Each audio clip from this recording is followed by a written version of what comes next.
주어, 고의, 모의고사. 어근은 파생이나 합성 등 조어, 말을 만드는 과정에 참여하는 요소 중 의미상 중심이 되는 부분입니다. 어근이 뭐다? 중심부, 의미 중심부. 가는 용언이 활용할 때 용언 동그라미 동사, 형용사를 용언이라고 얘기를 합니다. 어간은 용언이 활용할 때 중심이 되는 줄기 부분으로서 활용이라는 말은 모습을 변화시키다 라는 뜻이에요. 활용해서 어미에 선행하는 부분을 말한다. 예를 들어 맡기다의 맛은 어근이며 맡기는 어간이다. 자, 무슨 말이냐? 어근은 의미상 중심이라고 했습니다. 맡기다는 기본형이 뭐다? 맡다예요. 맡다. 그치? 나는 저 아이를 맡았다 할 때 맡다예요. 그럼 여기서의 기본은 뭐야? 의미 중심은 맡이라는 뜻이고, 그 다음 어간은 활용할 때 바뀌지 않아야 됩니다. 맡기고, 맡겨서, 맡겼으니까, 맡기니까, 맡기는 안 바뀌죠? 그래서 어간이라고 하는 거예요. 어근이나 어간에 결합하여 특별한 의미나 기능을 부여하는 형태소를 접사라고 하지요. 접사는 일반적으로 어근, 어간 함께 나타나야 하기 때문에 혼자 단독으로 쓰일 수가 없습니다. 단어 대표적인 거 하나 써보도록 할게요. 풋사랑. 풋사랑에서 접사는 풋이라는 녀석이에요. 자, 근데 여기서부터 이제 세부적으로 깊게 들어가요. 접사는 단어 파생에 기여하는 파생 접사 협각펜. 활용할 때 어간에 결합하여 문법적인 기능을 표시하는 굴절 접사 형광펜.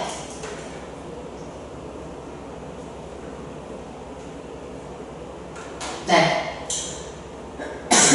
파생 접사가 뭐야?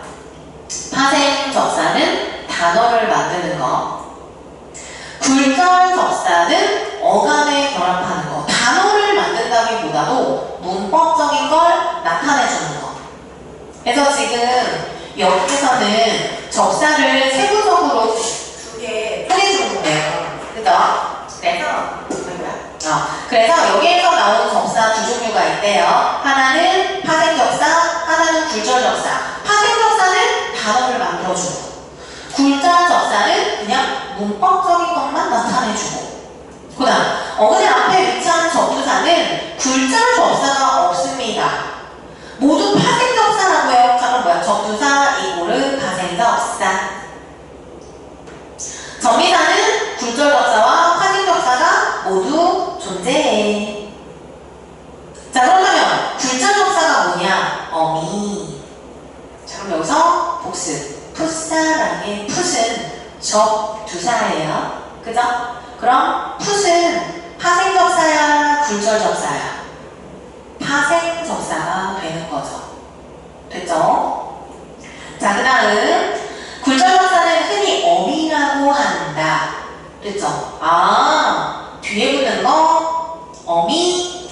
접사라고 하면 일반적으로 파생 접사만을 가리킨다 했습니다. 요거예요. 우리가 흔히 학교 내신 시험에서 접사를 물어볼 때는 굴절 접사를 제외시켜요. 결국 접사는 좁은 의미로는 파생 접사, 넓은 의미로는 두 개 모두 다 했어요. 다음 문장. 파생 접사는 새로운 단어를 만들어내지만 굴절 접사는 어미는 그렇지 않더라. 구경꾼의 꾼, 파생 접사. 어근 구경, 새로운 단어. 그죠? 이렇기 때문에 구경꾼은 사전에 들어갈 수가 있대요. 근데 어간 뒤에 붙는 어미는 뭐예요? 지, 자, 어서 사전에 올라가지 않아요. 왜? 그럼 너무 사전이 두꺼워져요. 어미는 너무 많으니까. 그죠? 그래서 기본형만 넣어주더라. 특히 파생접사는 어근과 결합하여 새로운 단어를 만들 때 품사를 바꾸기도 하고 바꾸지 않기도 하더라 했습니다. 중요한 말이 나왔어요. 무슨 말이냐? 어근과 결합을 한대요. 길다. 써보세요. 길다. 길다라는 말에서 어근 중심부는 길이에요. 길. 그지? 길. 자, 그러면 길다는 품사가 뭐야? 성질과 형태를 나타내주는 형용사죠. 그지? 형용사거든? 근데 길다라는 말에 이가 붙을 때가 있어요. 그럼 뭐가 돼? 길이. 길다에 이라는 접사를 붙이면 길이라는 어떤 품사가 되는 거야? 명사가 되는 거지. 그지? 아, 요런 거 품사가 바뀌었네. 자, 예를 들어 구체적으로 설명 나왔네요. 군소리에서 접두사 군은 쓸데없는 이라는 뜻이야. 얘는 소리가 나타낼 수 있는 뜻을 제한할 뿐 품사를 바꾸지 않죠. 소리도 명사, 군소리도 명사. 안 바뀌었죠? 그죠? 하지만 놀이는 동사의 어간 놀다의 놀. 전미사 이. 명사. 어떻게 바뀌었어? 놀다. 동사에서 놀이. 명사로. 즉, 전미사 이는 새로운 단어를 만들 때 품사를 바꿔주지요. 그래서 군과 같이 어근의 품사를 바꾸지 않는 접사는 한정적인 접사. 아까 놀이, 길이처럼 품사를 바꾸는 접사는 지배적 접사. 정리됐지요? 그래서 이러한 문법도 있구나 생각을 해보시고, 네, 그 다음에 우리는 자, 이 녀석을 선택한 이유는 여러분이 개념을 모르고 있기 때문에 개념을 학습시키려고 하는 것이어요. 자, 지금 여기서 문제가 뭐냐? 맞는 거 골라라예요. 암기 문장의 특징을 이해한 후 견문장을 만들 수 있다. 자, 모르는 개념이 나와서 암기 문장, 견문장이라는 게 있습니다. 자, 그래서 우리가 지금 공부할 게 혼 문장이라는 게 있어요. 반대, 격문장이에요. 혼문장이 뭐야? 문장 하나. 격문장이 뭐야? 문장이 겹친 거야. 두 개가. 그지? 근데 격문장은 두 개의 문장이 합쳐져야 되기 때문에 마침표는 하나여야 해요. 알겠어요?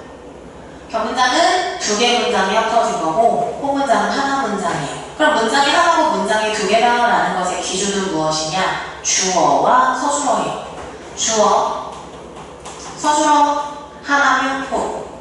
주어, 서술어, 두 번이면 격. 이렇게 되는 거야. 됐죠? 자, 그럼 암기 문장은 또 뭐냐? 격문장 중에서 두 가지로 쪼개볼 수가 있습니다. 이어진 문장. 자, 이어진 문장이라는 건 뭐예요? 문장을 이어주는 겁니다. A 문장, 쉼표, B 문장. 됐죠? 어떤 케이스가 있을까? 나는 밥을 먹고 학교에 갔다. 나는 눈이 아파서 조퇴를 했다. 이런 거. 그러면 암기 문장은 뭐냐? 핵심. 을 외우셔야 돼요. 외우지 않고서는 풀 수가 없습니다. 지금 이게 고등학교 2학년 모의고사 문제야. 보통 모의고사는 개념 설명을 다 넣어주는데 문제를 풀면서 여러분 알 수 있죠. 개념이 없어요. 지금 문제를 요구하는 게 뭐야? 야, 명사절, 관형절 찾아라, 만들어라 이랬지. 명사절 모르면 에러 뜨고 관형절 모르면 에러 뜨는 거기 때문에 얘는 기본적으로 암기하고 있어야 합니다. 무슨 말인지 알겠죠? 자, 그래서 요게 핵심. 이어지면 너무 쉬워요. 요게 핵심. 자, 암기 문장이라는 거 앵겨야 돼. 앵겨야 돼. 전체 커다란 A 문장이 있고 이 속에 B 문장이 콕 하고 앵겨야 돼. 됐죠? 그럼 B가 문장이기 때문에 얘는 주어, 서술어가 있어야 합니다. 그죠? 영어에서 배웠을 거야. 주어, 서술어 있는 걸 뭐라고 한다? 절. 그죠? 절의 형태로 이긴 거예요. 그러면 이 절은 5개가 있고요. 이 5개를 여러분이 외우셔야 합니다. 그래서 선생님이 형광색으로 표시를 해볼게요. 어떤 절이 있는가? 명, 사절, 관, 형절. 요게 문제니까. 명사절, 관형절 보기 속에 있으니까. 또 있어요. 부사절, 서술절, 인용절 끝. 자, 그래서 명사절이 되려면 이런 코드가 있으면 됩니다.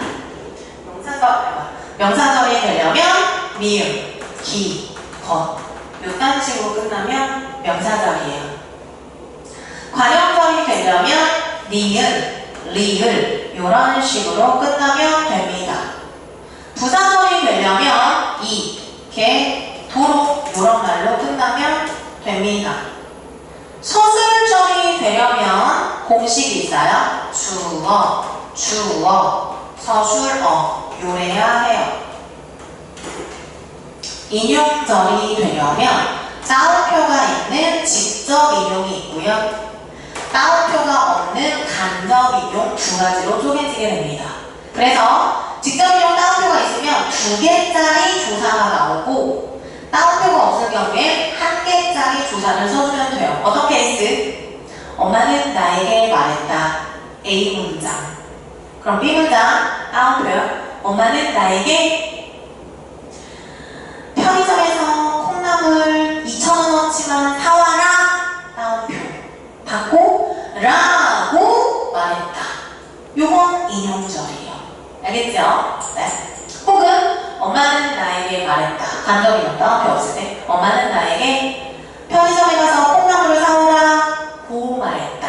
1개짜리 붙여주는 거고. 알겠죠? 네. 자, 그러면 그래도 복습 한번 해보자. 요거는 문제 속에 있으니까 아닌 걸로. 서술절에 해당하는 견문장이 뭐가 있냐면 코가 길다. 주어, 서술어. 그죠? 근데 주어, 서술어 한 번이면 꽃이라고 얘기했죠? 이런 문장이 있을 때가 있어요. 코끼리는 코가 길다. 견문장이라고. 주어가 2개잖아. 주어, 서술어. 그죠? 요런 건 서술절이야. 그 다음 부사절 하나 만들어 볼까요? 비가 내린다. A 문장. 비가 내린다. B 문장 부사절. 비가 소리도 없이 내린다. 그러면 소리도 없이는 절이에요. 어떻게 하나의 문장으로 뺄 수가 있지? 소리가 없다. 이렇게. 느낌 좀 오죠? 네, 자 그럼 볼까요? 다음 자료를 2개 문장을 명사절과 관형절이 있는 것으로 만들어라 했습니다. 그러면 명사절, 관형절이라고 얘기했으니까 주어, 서술어가 나와줘야 하고 그 다음에 명사는 미음, 기, 것 관형절은 니은, 리을 이렇게 정리를 해야 되는 거죠. 정답 4번.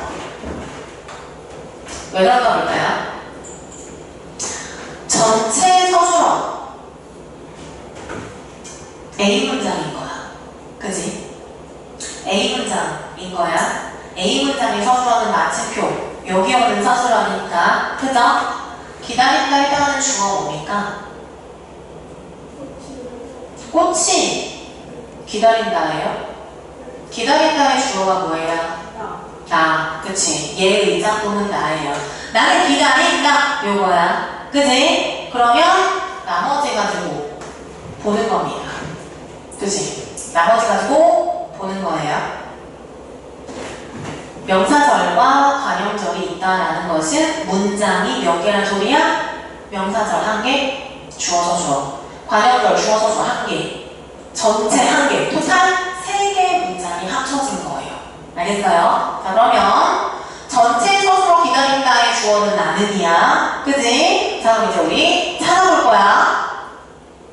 여기 나머지 부분에 문장이 2개가 들어가 있어요. 어떤 문장 들어가 있습니까? 꽃이 활짝 피었다. 플러스 또 뭐 있어요? 봄이 온다죠?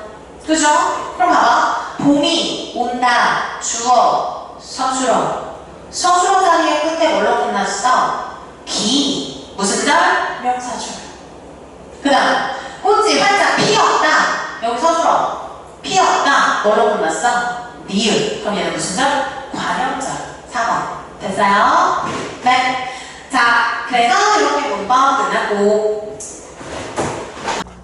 2018년 9월 고2 모의고사 16번 철학 지문을 같이 볼 것인데 문제가 상당히 많이 6개씩이나 붙어있고 이런 문제 같은 경우는 21번 어휘 문제는 개껌이다. 이거는 틀려선 안 되고 본문이랑 상관없이 시간 없을 때 찍어서도 맞출 수 있는 문제다 라는 거고 요 녀석을 제외한 나머지를 한번 볼게요. 지문을 있는 그대로 본문부터 읽어서는 안 되고 문제를 통해서 기본 베이스를 좀 깔아놔야 돼. 가뜩이나 지금은 지문 하나당 붙어있는 문제가 많잖아요. 개수가 6개면 요 녀석은 비중이 높은 지문이라는 거기 때문에 요 녀석은 처음에 봤을 때 그 최대한의 정보를 찝은 다음에 가는 게 좋습니다. 짤막짤막한 것들은 바로바로 치고 빠지면 되는데 얘는 문제가 벌써 보통은 한 3문제에 붙어있는데 6문제나 붙어있단 말이에요. 그러니까 좀 투자를 많이 집중적으로 해야 된다라는 거야.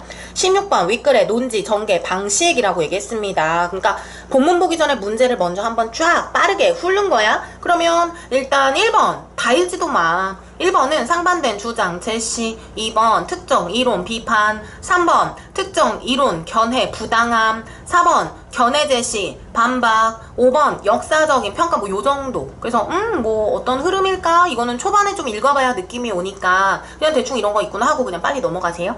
17번 윗글에 대한 이해로 적절하지 않은 거 별표. 이런 게 완전 개꿀 문제예요. 왜냐면 윗글에 대한 이해로 적절하지 않다라는 얘기는 5개 선지 중에 하나만 에러라는 거고 나머지 4개는 정답이라 소리기 때문에 이거는 먼저 꼼꼼하게 읽으면서 머릿속에 넣는 거야. 그러면서 아 본문의 내용이 요점 정리된 파트구나 라고 생각하고 읽어 가시면 됩니다. 이거는 시간 투자해서 읽으셔야 돼요. 1번 근대 과학의 수학적인 관점은 근대 철학 이성론에 영향을 주었구나. 과학이랑 철학이랑 관련 있나봐. 과학이랑 이성이랑 관련 있나봐. 이런 식으로 머릿속에 넣고. 2번 케플러는 우주의 구성 원리에 대한 선험적인 태도를 바탕으로 자연에 접근하였다. 자 그럼 여기에서 케플러라는 사람이 본문에 나오면 선택지에 있었어 하고 왔다리 갔다리 하면 되겠죠. 그 다음에 선험적인 태도. 우리 선험적이라는 거 나랑 수업하면서 개념 정리할 때 내가 말해준 적 있어요. 선험이라는 말은요 비문학 용어예요. 잘 나와요. 경험 이전이란 뜻입니다. 내가 뭔가를 경험하기 이전에 가지고 있는 것이란 뜻이야. 내가 경험한다는 게 뭐야? 교육 같은 거, 배우는 거, 지식 이런 거 다 경험이거든요. 그럼 그거 이전의 태도는 뭐야? 본능적으로, 기본적으로 깔고 가는, 가지고 있는 이란 뜻입니다. 3번 고대 과학은 했습니다. 그러면 여기서 여러분은 구별을 하셔야 돼요. 똑같은 과학이 아니에요. 1번의 과학과 3번의 과학은 멘트가 달라요. 1번은 최근 과학이래요. 근대 과학. 그치? 3번은 고대 과학, 옛날 거래요. 그럼 얘네 둘이 과학이 미묘하게 뉘앙스 차이가 있는 거야. 그러면 고대 과학은 근대 과학과 달리 사물이 변화하는 과정의 질적인 측면. 그럼 여기서도 질적이라는 말이 되게 중요한 핵심 어로 구별하는 뉘앙스를 가진 단어로 쓰였구나. 질적이 뭔지 본문을 통해서 알아야 되겠구나 하는 거 정보가 머릿속에 있어야 되고. 4번 고전주의 회화는 그림이죠. 인간은 중요한 대상이었기에 풍경, 차별성 가진 존재로 작품에 표현하였다. 5번 근대 철학에서는 의심할 수 없는 분명한 것으로 개념화하기 위해서 지속적으로 단순 본성을 분절하였다. 그럼 여기에서도 본성을 분절한다는 게 무슨 말이지? 지문 통해서 지식을 머릿속에 넣으면 됩니다. 18번 기억 니은에 대한 설명 이런 거는 읽지도 마세요.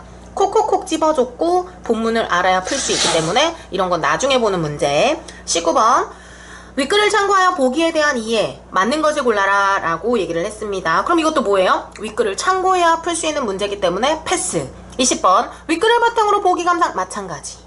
무슨 말인지 알겠지? 네, 그래서 한번 눈으로 쫙 훑어본 다음에 이런 문제가 있구나, 정리해야 되겠구나 라고 생각을 하시면 되겠습니다. 자, 근데 문제는 20번과 19번, 20번의 차이점이에요. 자, 20번 같은 경우는 그림이 나왔어요. 그치? 그리고 선택지를 쫙 봤더니 그림에 대한 해석이야. 그럼 우리는 본문을 보다가 그림에 대한 설명이 나왔을 때 이 녀석을 집중적으로 정보화시켜서 풀면 되는데 19번은 좀 달라요. 19번에서는 1, 2, 3, 4, 5번 선택지에 대가리를 봐야 되더라. 대가리. 나는 주어라고 말하는데 가끔 주어가 아닐 때도 있어서 그냥 대가리라고 말을 할게요. 자, 선택지 1, 2, 3, 4, 5번의 대가리에 뭐예요? 1번 데카르트, 2번 데카르트, 3번 베르그송. 4번, 5번 베르그송. 그럼 이건 문제가 뭐야? 데카르트 대 베르그송은 뭔가 차이점을 가지고 있는 인물이구나 라고 생각하고 가시면 됩니다. 자, 그래서 문단 번호 1번부터 7번까지 번호 붙여 놓으시고요. 내용 설명 갑니다. 요 녀석은 내용에 대한 설명이라기보다도 철학과 미술과 이런 기본적인 베이스를 깐다라고 생각하고 한번 그냥 쭉 들어보세요. 1번 문단. 근대 철학은, 요새 철학 얘기하는 거야. 근대 과학의 양적인 크기를 중시하는 사고방식을 수용하며 발달했다. 바꿔 말하면 철학이나 과학이나 똑같대. 그지? 현대 철학, 현대 과학 다 똑같다는 얘기예요. 뭐를 좋아한대요? 크기, 양, 요런 거. 고대 과학이 여기 나왔네. 과거의 옛날 과학이 사물의 변화의 질적인 부분에 주목했던 것과 달리 했습니다. 그러면 지금 여기 코멘트 나와 있는 거 17번 얘기, 그치? 여기 선택지 17번에 3번 고대 과학은 사물이 변화하는 과정의 질적 측면에 주목했다. 여기 있네요. 1번 문단 속 3번 여기 있네요. 그쵸? 네. 자, 그래서 근대 과학은 자연이라는 책을 펴봐라. 숫자로 가득 차 있지 했습니다. 그럼 근대 과학과 똑같은 사람은, 똑같은 단어는 갈릴레오. 똑같은 단어는 수라는 거야. 동일어야. 근대 과학, 갈릴레오, 수, 양적인 크기 똑같은 말이니까. 즉 다섯 번째 줄. 내가 너무나도 좋아하는 표지. 즉 앞부분 이해 안 갔어요. 그럼 즉으로 이해하라고. 양화 할 수 있는 과학으로 간주하였다. 즉 양으로 표현할 수 있는 건 과학이야. 해도 말 또 하고 있네. 그지? 간단하게 한 문장으로. 또한 근대 과학은 미리 수학적으로 설정한 믿음을 통해서 자연에 접근하였다. 일례로 케플러는 케플러 여기 나왔다. 본문에 있었는데 선택지 17에 2번 있었는데, 그치? 케플러는 우주가 기하학적인 원리에 의해 만들어졌다는 믿음에 따라서 결과 도출 노력, 그래서 선험적인 태도를 취했다 했네요. 그러니까 어머나 이것도 1번에 있구나. 자, 그래서 17번은 뭐예요? 이해하고 푸는 문제가 아니라 눈알을 굴려서 왔다리 갔다리. 그죠?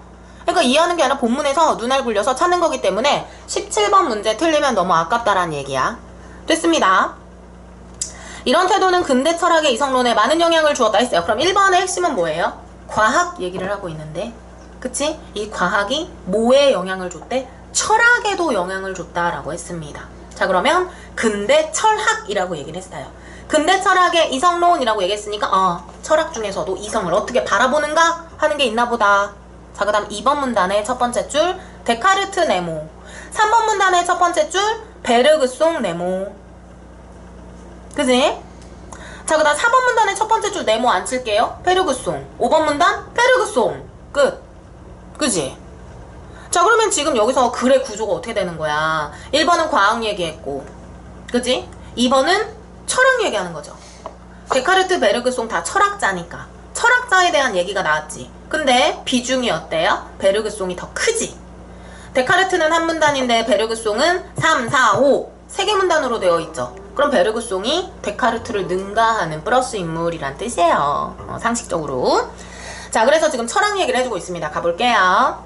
특히 수학에 침투했던 근대 철학자 데카르트. 그럼 데카르트는 뭐야? 근대 과학의 대명사겠네. 그걸 이어받은 사람이겠네. 선험적으로 가지고 있다고 믿는 직관을 통해서 인식한 것들로 세계에 접근하려 하였다. 직관은 과학이고 이성의 빛에서 유래하는 거 했습니다. 그럼 여기서 뭐예요? 데카르트, 직관, 이성, 선험 다 동의어. 1번 문단에 했던 말과 똑같은 말. 그죠? 데카르트는 의심할 수 없는 것을 찾기 위해서 대상을 직관으로 분절하여 더 나눌 수 없는 단순 본성을 찾았고 이라고 얘기를 했습니다. 그죠? 네, 그래서 지금 여기에서는 데카르트가 더 이상 분절할 수 없는, 의심할 수 없는 걸 찾기 위해서, 그지? 대상을 직관으로 분절하여 더 나눌 수 없는 단순 본성을 찾고, 그 다음 이 단순 본성들을 복합한 개념을 통해서 확장하려 하였다 라고 얘기를 했습니다. 그럼 요게 바로 17번 선택지와 관련된 파트라는 것을 알 수가 있죠. 17번 선택지 5번과 관련된 멘트 여기 있구나 라는 걸 알 수가 있어요. 자, 그 다음 3번 볼까요? 그런데 현대 철학자 베르그송은 이라고 얘기했어요. 그런데 베르그송은 이러한 근대 철학의 흐름에 반발한다. 바꿔 말하면 맨 뒤에 나온 애가 업그레이드된 애라는 뜻입니다. 베르그송이 데카르트의 생각을 능가하는 한계를 뛰어넘은 인물이라는 뜻이에요. 베르그송은 이성이 세계를 분절시키고 질적인 시간 마저 양적으로 쪼개는 일을 한다고 이야기한다 했어요. 자, 그러면 베르그송의 이성은 플러스야 마이너스야? 마이너스지. 왜? 베르그송은 이성이 어떻대? 이성이 세계를 쪼개고 질적인 시간을 양적으로 쪼개는 일을 한다 라고 말을 했으니까 베르그송의 이성은 마이너스야. 그래서 베르그송은 세계가 사물들이 서로 경계가 모호한 채로 연속적인 전체를 이루고 서로 수많은 관계 속에 처해 있다고 한다. 그런데 그치? 그런데 이성 때문에 이런 세계가 어떻게 됐다? 쪼개진다 라고 얘기를 하는 거지. 다시 갑니다. 베르그송은 세계가 어떻대요? 연속이래요. 세계는 전체래요. 경계가 모호하고 둥글둥글하고 서로 유기적인 관계 속에 있다고 하는데 데카르트의 이성 때문에 데카르트가 말한 이성의 특징 때문에 세계가 쪼개져 전체성을 잃었어. 그래서 아무리 노력해도 실패할 수밖에 없어 라고 얘기를 한다는 거야. 그지? 무슨 말인지 알겠어요? 그러니까 베르그송은 이 이성이 뭔가 잘못됐다라고 판단을 하는 사람이겠지? 베르그송은 세계를 통찰하기 위한 방법으로 이성 대신에 직관과 지속을 제시하였다. 그러면 베르그송이 말하는 직관과 지속은 플러스, 이 한계를 뛰어넘을 수 있는 플러스가 되는 거겠죠? 그의 직관은 데카르트의 직관과 다릅니다. 그쵸? 자, 데카르트의 직관은 뭐래요? 2번 문단. 선험적으로 가지고 있다고 믿는 직관. 즉, 그냥 본능적인 거. 우리가 어딘가를 들어가려고 할 때 느낌이 깨짝지근해. 여기 기분이 안 좋아. 여기 들어가면 뭔가 안 좋은 일이 있을 것 같아. 할 때의 직관이 데카르트의 직관. 그냥 선험적으로 가지고 있는 직관인 거고, 베르그송은 아직 안 나왔는데 직관과 지속, 여기에 뭔가 플러스 단어, 의미가 계속 들어가게 될 거야. 자, 베르그송의 직관이 뭔가 읽어볼게요. 그의 직관은 공감적 경험, 통합적 경험. 공감, 통합, 요런 단어 플러스 있어야 되는구나. 즉 나왔네요. 즉 직관이 뭐래? 사물의 내부로 들어가 서로를 느끼게 되는 공감적 경험을 통해서 각각의 이질성을 유지하면서도 동시에 하나가 다른 하나로 스며가면서 전체를 향해 통합되는 경험. 그러니까 핵심이 뭐야? 통합, 공감. 예를 들어서 자, 보편적으로 예를 들어라는 예시가 나왔을 때 앞부분을 이해를 하면 예시 파트는 읽을 필요가 없어요. 우리는 지금 앞부분 솔직히 선생님 같은 경우는 이해를 했기 때문에 예를 들어 읽지 않을 거야. 근데 만약에 뭔 개소리야 이해가 안 가는데 하면 예시를 통해서 이해하세요. 예를 들어서 우리가 오렌지색에 공감하는 과정을 보자. 우리가 직관을 통해 공감을 확장하는 노력을 하면 어두운 색으로서의 붉은색, 밝은색, 노란색 사이에 이질적인 다양한 색이 있음을 경험할 수 있고 그것들이 모호한 경계 속에서 통합되는 과정도 느낄 수 있어. 자, 그랬을 때 플러스 단어 뭐예요? 모호한 경계는 플러스예요. 통합이란 단어도 플러스예요. 누구 단어예요? 베르그송 단어였잖아. 넘어갈까요? 한편 베르그송은 공감, 통합, 지속되는 시간에서 이루어진다. 새로운 개념이 더 덧붙었습니다. 여기서 플러스 단어 또 나왔죠? 지속적인 시간이란 단어 플러스예요. 근대 철학의 이성론은 시간을 분절하여 공간 안에 정지된 상태로 보았다 했습니다. 이건 뭐야? 데카르트 거야. 자, 데카르트가 말하는 이성은 뭐라고? 시간 쪼갠다고, 정지라고. 그럼 베르그송의 시간은 뭐야? 연속적인 거래. 계속해서 흘러요. 오히려 공간적인 것이 시간적인 것에서 영향을 받아 생깁니다. 예를 들어서 이렇게 나왔네. 그치? 예시는 이해를 요걸 가지고 하면 된다. 다 이해를 했으면 예시를 안 읽어도 된다. 장미꽃을 보자. 우리는 공간 속의 장미꽃을 보지만 시간이 지나면 꽃잎이 다 떨어진 가지를 볼 거야. 장미꽃이 차지하고 있던 공간은 비어있고 시간에 의해서 변화가 일어난 거지 했습니다. 그지? 자, 그럼 베르그송에게 있어서 공간과 시간 중에 어떤 게 더 중요한 개념인 거래? 시간이 더 중요한 개념인 거지요. 왜? 베르그송 멘트 세 번째 줄 뭐라 그랬어요? 베르그송은 시간이 오히려 공간적인 것이 시간적인 것에서 영향을 받아 생긴다 했으니까 공간과 시간 중에 베르그송은 시간이 조금 더 중요하다. 뭐 플러스다 마이너스다가 아니라 좀 더 중요하다라는 얘기를 하고 있는 것이죠. 마지막 줄. 그뿐만 아니라 시간이 양적인 변화를 담은 시간이 아닌 개인 체험이 반영된 질적인 시간임도라고 얘기했습니다. 이 도는 포함이요. 나는 너도 좋아해 라는 얘기는 이거 중에 이걸 버리는 게 아니라 요것도 같이 가져간다 라는 뜻이에요. 자, 베르그송의 시간의 개념은 뭐래요? 양적의 변화도 있고 그 다음 또 뭐래? 개인 체험도 있고 라는 뜻입니다. 정리됐죠? 자, 그러면 끝났어. 뭐가 끝났어? 18번이 끝난 거야. 자, 18번 보세요. 기억과 니은에 대한 설명으로 적절하지 않은 것을 골라라 라고 얘기를 했어요. 자, 그럼 이건 뭐야? 여기까지 읽었을 때 18번을 풀 수 있다는 뜻입니다. 기억, 니은, 직관인 것 같지만 사실 이거는 무슨 문제야? 데카르트와 베르그송의 차이점을 물어보는 문제입니다. 이거 설명 다 하고 이따 돌아와서 풀게요. 어쨌건 그런 얘기고. 자, 그 다음 이제 6번 문단, 7번 문단 가볼까요? 6번 미술사에서 끝. 뭐가 끝? 20번 문제 끝. 20번 문제는 뭐야? 미술이지. 그치? 자, 그러면 지금 여기서 얘기하고 있는 게 글의 구조를 한번 보세요. 어떤 구조야? 1번은 과학 얘기, 2, 3, 4, 5번은 철학 얘기, 6번은 미술 얘기. 이렇게 됐네. 그치? 봅니다. 미술사에서 이러한 베르그송의 철학과 유사성을 가진 사조가 인상주의야. 그럼 인상주의는 어때야 돼? 플러스여야 합니다. 인상주의는 플러스 베르그송의 특징을 다 가지고 있어야 돼요. 인상주의자들은 색을 섞는 과정을 좋아했대. 서로 다른 색을 합치는 대신에 각각의 이질성을 살리면서 색의 경계, 흐리게 표현하여 한 가지 색이 다른 색으로 분절됨 없이 섞여 들어가도록 이라고 얘기했습니다. 자, A 없이 B, A가 아니라 B. 여기서도 함정이 되게 잘 나와요. 자, 서로 다른 색을 합친다 마이너스예요. 인상주의에서는 합치는 게 아니래요. 그게 뭐야? 각각의 고유성을 살리는 거야. 이질성을 살리면서 플러스. 경계를 흐리게 표현하는 거래. 합치는 게 아니래. 흐리게 표현하고 그 다음 분절됨이 없이, 분절되는 거 그럼 마이너스야. 분절됨이 없이 지속적으로 플러스 단어들. 요런 멘트. 또한 평면의 그림판에 그려진 그림이 입체감을 갖도록 원근법과 같은 기법을 자제하고 색채 중심 끝. 자, 그럼 지금 인상주의가 좋아하는 단어는 뭐예요? 입체감 플러스 원근법 마이너스. 이유는 원근법은 자제하고 라고 했으니까요. 색채 중심 플러스 되는 거죠. 더불어 인물화 속에 지성을 통해서 포착된 인물의 위대함이나 교훈을 담으려고 했던 고전주의와 달리. 그럼 뭐야? 아, 인상주의와 고전주의는 차이점이 있구나. 인상주의가 플러스라고 얘기했으니까 지금 고전주의에서는 뭐 얘기했어? 인물. 어떤 인물? 지성을 담은 인물. 그럼 지성이란 단어 마이너스. 인물의 위대함, 교훈 마이너스. 그죠? 대상의 인상을 표현하려고 했다. 그럼 대상의 인상은 플러스 인상주의 단어가 되는 겁니다. 예를 들어 이해 다 했으면 버리라고요. 우린 그냥 읽어봅시다. 만해의 풀바디의 점심 식사에서는 등장인물에 대한 어떤 이야기도 의미도 없다. 그지? 오로지 검은색, 흰색, 색채, 미적 끝. 자, 아까 전에 뭐라 그랬어요? 그 인물과 위대함과 교훈과 이런 스토리는 없어야 되는데 여기 없대요. 그러면 만해의 풀바디의 점심 식사는 고전주의 그림이 아니라 인상주의 그림이라는 걸 알 수가 있지.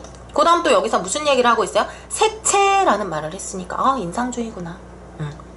고전주의에서는 풍경이 인간과 인간 행위의 배경에 불과하였다. 즉 고전주의에서는 누가 중요해? 풍경과 인간 중에 인간이 더 중요했대요. 근데 나는 개인적으로 고전주의 그림을 되게 좋아합니다. 사람 막 풀바디의 점심 식사, 르누아르 이런 거 되게 좋아합니다. 예뻐요, 그림이. 어쨌건 자, 인간 위주로 그림을 그렸는데 하지만 인상주의에서는 뭐래요? 인간도 배경의 일부다. 그죠? 고전주의에서는 인간 중심.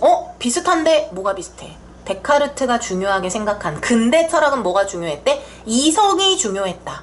그럼 여기서 이성이 뭐야? 인간과 똑같지. 아, 그렇구나 라는 생각이 들죠. 어쨌건 심지어 대상에게 받은 인상에 집중하기 위해 배경이 존재하지 않는 경우도 있었다. 그죠? 그러니까 얘네가 중요하게 생각하는 건 뭐야? 인간이야, 배경이야, 사람이야 이게 아니라 그냥 인상, 그 느낌. 왜냐? 인상주의 화가들에게 중요한 것은 인상이지 인간인지 풍경인지 중요하지 않더라 했으니까요. 7번 인상주의자들은 색들을 합쳐 만든 중간색은 편견이기 때문에. 자, 봐봐. 아까 합치다 라는 단어가 마이너스였잖아요. 그러니까 지금 여기서도 합치다 라는 말은 마이너스예요. 이것을 해체해서 원래 색으로 되돌린 후에 빛이 연출하는 색깔의 변화를 연속, 요런 단어. 그러니까 멘트가 달라지고 있지만 기본적인 핵심 어휘들은 그대로 사용을 하고 있습니다. 합친다 마이너스, 고유의 색 플러스, 색채 플러스, 연속 플러스, 그죠? 이로써 대상의 어떤 의미, 교훈 마이너스였잖아. 인상 그대로 전달하려고 인상 플러스였고, 베르그송이 이야기한 근대 철학이 가져온 지성에 의한 분절 마이너스였고, 그걸 어떻게 하지? 회복하자 그랬고, 이질적인 것의 연속 안에서 공감, 통합, 전체 플러스였고, 그렇죠? 그래서 일단 내용은 이렇게 끝났고, 잠깐 끊었다가 문제 다시 체크해 보도록 할게요. 자, 정답을 한번 맞춰볼게요. 16번 맞는 것은 당연히 4번이죠. 17번 윗글에 대한 이해에 적절하지 않은 것을 골라라. 요 녀석은 5번이죠. 자, 근대 철학에서 의심할 수 없는 분명한 것으로 개념화하기 위해 지속적으로 단순, 본성을 분절하였다. 연관관계가 잘못된 거예요. 지금 여기에서 요 녀석은 5번 문단 아니구나. 본성 분절이 어딨지? 1번 문단이었나? 내가 이거 아까 표시해놨는데 본성이 아까 읽으면서 표시해놨는데 여기 있네. 데카르트 거니까. 자, 지금 여기에서는 2번 문단에서 5번을 같이 연속해서 읽을 수 있다라고 얘기했습니다. 자, 뭐라 그랬냐면 2번 문단의 중간 부분 끝에 데카르트는 의심할 수 없는 것을 찾기 위해 대상을 직관으로 분절하여 더 나눌 수 없는 단순한 본성을 찾았고, 이 단순 본성들을 복합한 개념을 통해서 이해를 하려고 했더라 했습니다. 그지? 그럼 데카르트가 단순한 본성을 찾으려고 한 거지, 단순한 본성을 지속적으로 분절하였다라는 게 아니죠. 그래서 말이 나와 있지만 이 말의 연결관계가 잘못된 5번이 에러. 자, 18번 기억 니은에 대한 설명. 이거 결국 데카르트와 베르그송 얘기를 하는 거라고 얘기했죠. 전 베르그송은 뭐라 그랬어? 이성을 싫어한다 마이너스다 라고 얘기했는데, 3번을 보시면 베르그송은 순수한 이성을 통해 직관을 얻었어 라고 얘기했으니까 3번 틀린 말이죠. 자, 19번 보기에 대해서 이해했더라. 맞는 것을 골라라. 봅니다. 날이 너무 더워서 얼음을 넣은 물 한 잔을 마시고 싶은데 서둘러도 소용이 없어. 얼음이 물에 녹아서 물이 시원해질 때까지 기다려야 돼. 여기서 내가 기다리는 시간은 수학적인 시간이 아니라는 교훈을 얻을 수 있어. 그럼 이거는 누구 생각이야? 베르그송 생각인 거야. 그 시간은 내 맘대로 바꿀 수 없지. 얼음이 녹는데 걸리는 얼음만의 시간이야. 나의 이성과는 상관이 없네요. 데카르트랑 상관이 없는 거야. 그 시간은 나의 경험된 시간의 어떤 부분과 합치되고 있어. 따라서 그것은 수치화된 시간이 아니라 나의 체험이 반영된 질적인 시간 플러스, 즉 베르그송의 시간 개념인 거예요. 자, 맞는 것을 골라라 했습니다. 정답 4번이죠. 베르그송 3, 4, 5번 중에 가야 돼. 이건 데카르트의 시간이 아니기 때문에 4번. 베르그송은 얼음이 녹는 현상, 나의 기다림, 통합하는 경험을 통해서 질적인 시간의 의미를 드러낸 거야. 질적인 시간 플러스니까요. 그쵸? 네, 20번 갈까요? 자, 20번 그림을 파악하기 위해서 어디 봐야 돼? 6번, 7번을 보면 되는 것입니다. 틀린 것을 골라라. 그림. 이 작품은 빛이 정면에서 대상을 비추지만 손과 발을 빼고는 그림자를 표현하지 않아서 평면감이 나타나. 또한 풍경이 없어. 입체감에 구애받지 않고 자기 영역을 분명히 했지. 검은, 붉은, 흰색, 원색 이용했지. 색을 살렸지. 인상을 드러내는 인물화 안에 통합했지 라고 했습니다. 1번 풍경을 그리지 않았어요. 대상에게서 받은 인상 집중, 인상주의, 그림 설명 맞지요?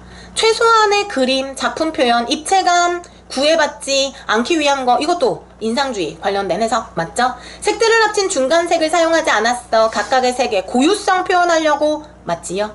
색채의 미적 효과를 중심으로 표현한 건 인물의 특정 의미, 교훈 벗어난 거 맞지? 그러니까 이거 결국 다 무슨 얘기하는 거야? 그림을 설명하는 게 아니라 본문에 나온 말을 한 번 더 하는 거예요. 대상을 향해 정면으로 빛을 비추는 구도로 그린 건 본문에 있어요? 없지.